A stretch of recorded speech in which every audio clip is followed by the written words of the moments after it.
In a targeted strike in Beirut, Lebanon, the IDF eliminated the man behind the Majd al-Shams massacre, Fouad Shukayl.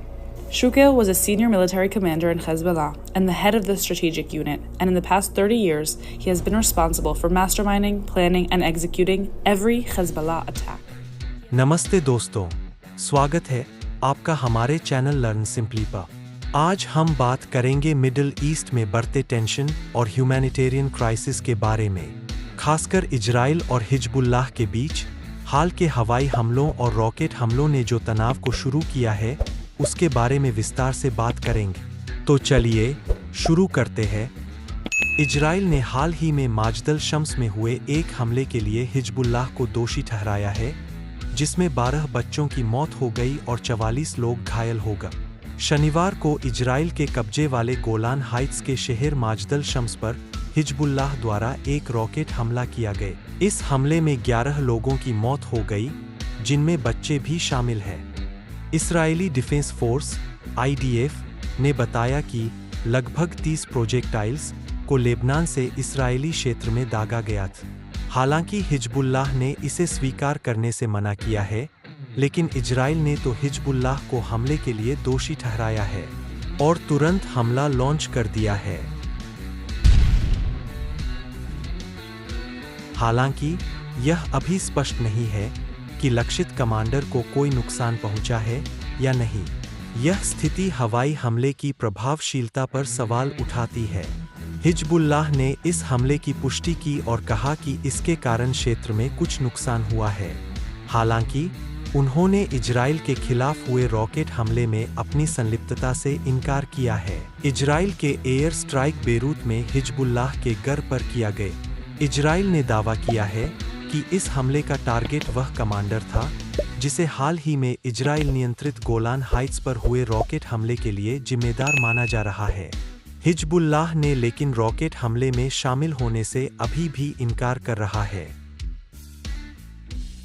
अभी अगर Israel की तरफ से statement की बात करें तो प्रधानमंत्री बेंजामिन नेतन्याहू ने गंभीर जवाबी कार्रवाई की बात कही। यह रॉकेट हमला इजराइल नियंत्रित गोलान हाइट्स पर हुआ, जिसे इजराइल ने 1967 के 6 दिवसीय युद्ध के दौरान सीरिया से कब्जा किया था। इस हमले में 12 बच्चों और किशोरों की मृत्यु हो गई, जो इजराइल के लिए एक बड़ा झटका था। इस्राएली सैनिकों पर शनि तेमान डिटेंशन सेंटर में एक फिलिस्तीनी होस्टेज के साथ यौन शोषण करने के आरोप लगे हैं।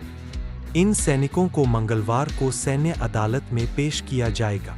यह अदालत की कार्यवाही यह निर्धारित करेगी कि इन आरोपों में कितनी सच्चाई है, और अगर ये सैनिक दोषी पाए जाते हैं तो उन पर कार्रवाई भी की जा सकती है।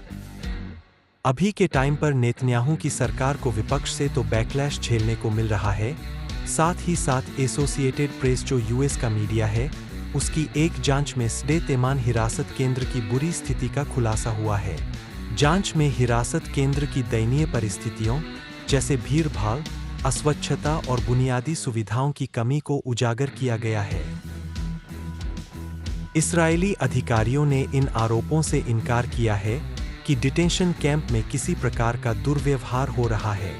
अधिकारियों का कहना है कि डिटेंशन कैंप में कैदियों के साथ उचित व्यवहार किया जाता है और किसी प्रकार का दुर्व्यवहार नहीं होता। इस्राएली सेना के खान यूनिस से लौटने के बाद और अधिक शव और व्यापक विनाश की पुष्टि हुई है।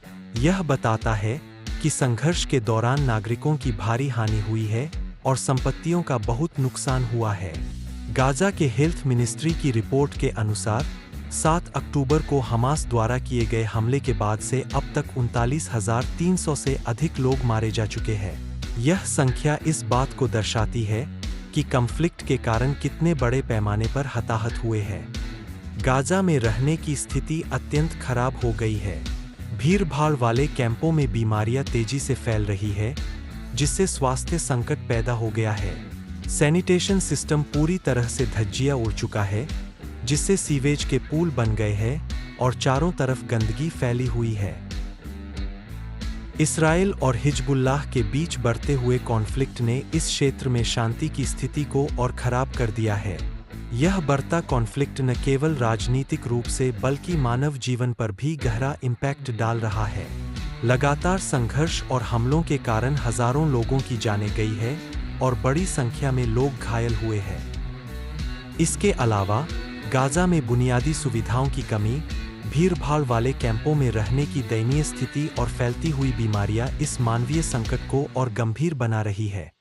इस संकट का समाधान खोजने के लिए अंतर्राष्ट्रीय समुदाय, संबंधित सरकारों और संगठनों को मिलकर काम करने की आवश्यकता है। केवल इसी तरह से इस क्षेत्र में शांति बहाल की जा सकती है और प्रभावित लोगों को राहत पहुंचाई जा सकती है।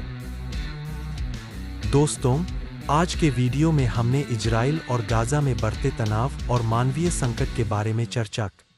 हमने देखा कि इजराइल का बेरूत पर हवाई हमला और इसके परिणाम, सैन्य अदालत में चल रहे मामलों और गाजा की गंभीर स्थिति किस प्रकार से घटनाओं को प्रभावित कर रही है।